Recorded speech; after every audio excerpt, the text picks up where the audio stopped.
Hey, mathematicians, welcome back to day 2 of simplifying expressions with exponents. We're going to be building on what we talked about in day 1. And so here we go. We're going to walk through what this looks like. First of all, we're going to understand what these exponents mean. All right, they tell us to take what's inside the grouping symbol multiple times. So what I'm going to do is write it out the long way just because that helps me just kind of understand a little bit more of what's going on. So h to the 4th. All right, so this 2 tells me I take this twice. All right, so to the second. And this 4 tells me I take this 4 times. So 2gh to the 5th times 2gh to the 5th times 2gh to the 5th times 2gh to the 5th. So now, how do I simplify this even more? On the right side, I think I'm doing okay. I got the 2's, and then I've got my g's, and then I've got my h's. Over here, though, I have a little bit more work to do. So I'm going to write this out as 8g3h to the 4th. And I need to do that 2 times. So 8g to the 3rd, h to the 4th.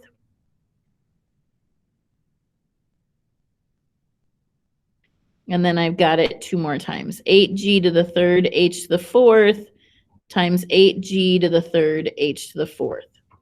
Okay. Now I'm going to go along with those same colors I had over on the right side.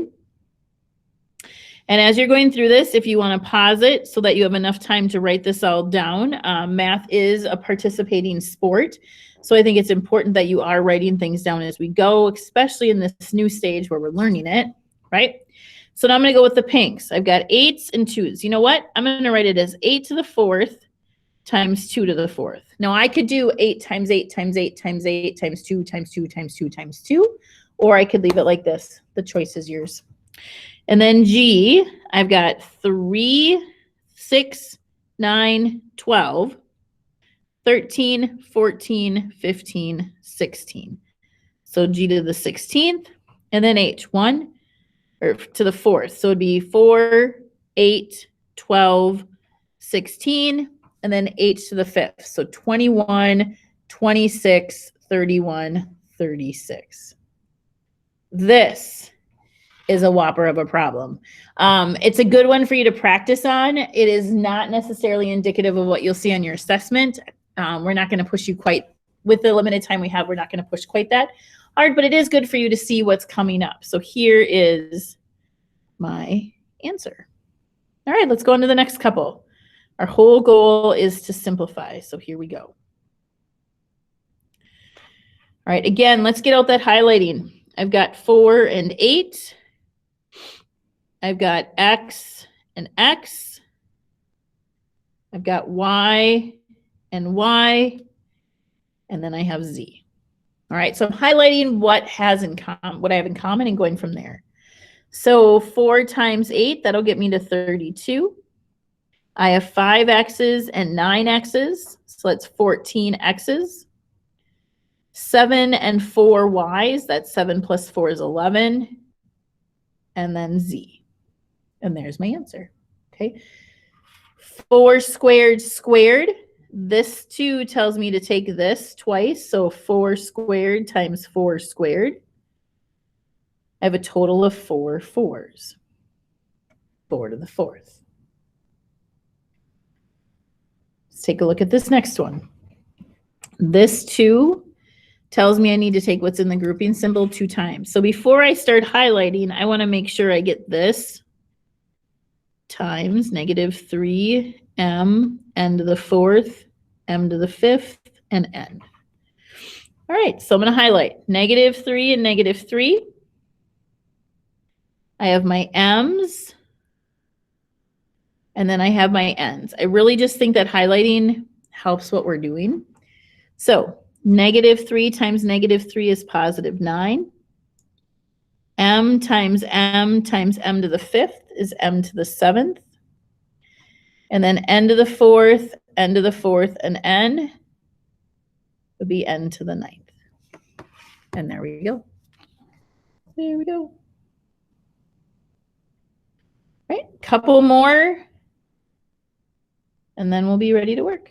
Here we go. This is to the 7th, so it means I have 4, a to the 5th, b to the 6th, 7 times.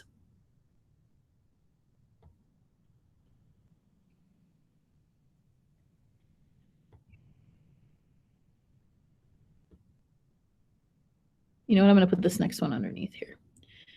4, a to the 5th, b to the 6th. 1, 2, 3, 4, 5, 6, and 7.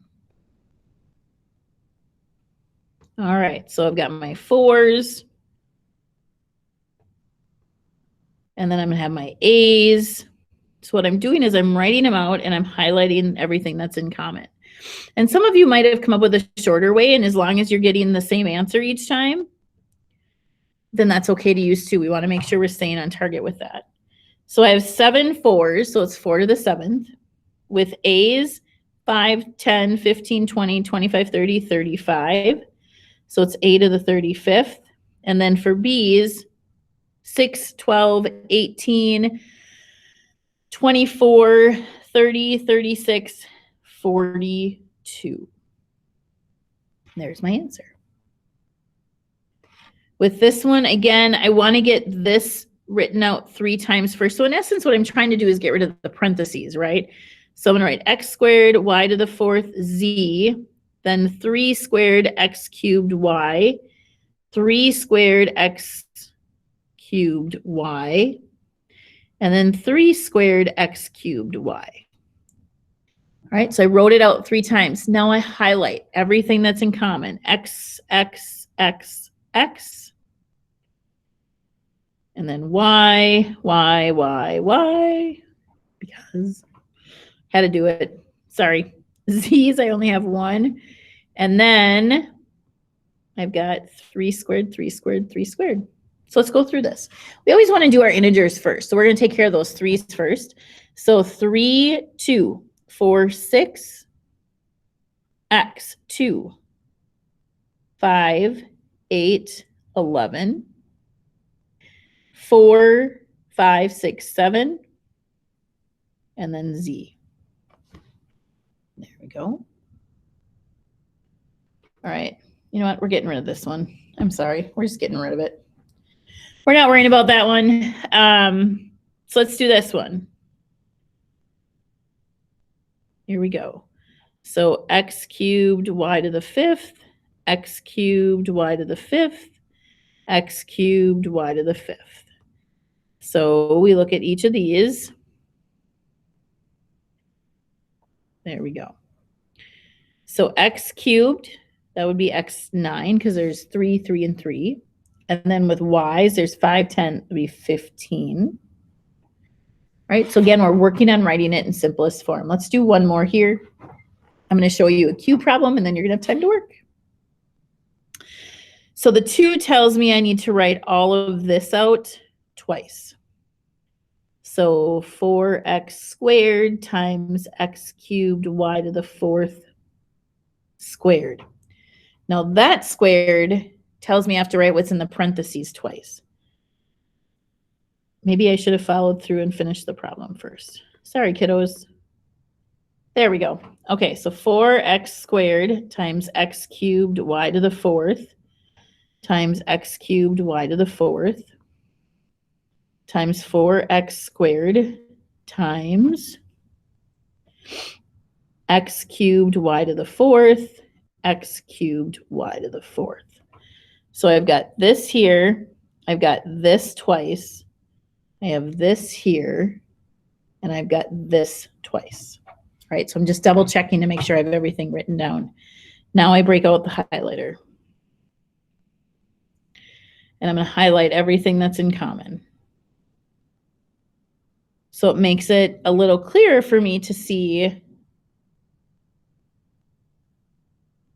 all the work. So here we go. 4 times 4 is 16. X squared, x cubed. So 2, 3, 4, 5, 6, 7, 8, 9, 10, 13, 16. So I'm adding up how many x's I have. And then y's, I have 4, 8, 12, 16. And there we go. And then the volume of a cube, just so you're aware of what that means, the volume of the cube is side cubed. And that's something you learned in 7th grade, but that was a while ago. So just to pull that back from your memory.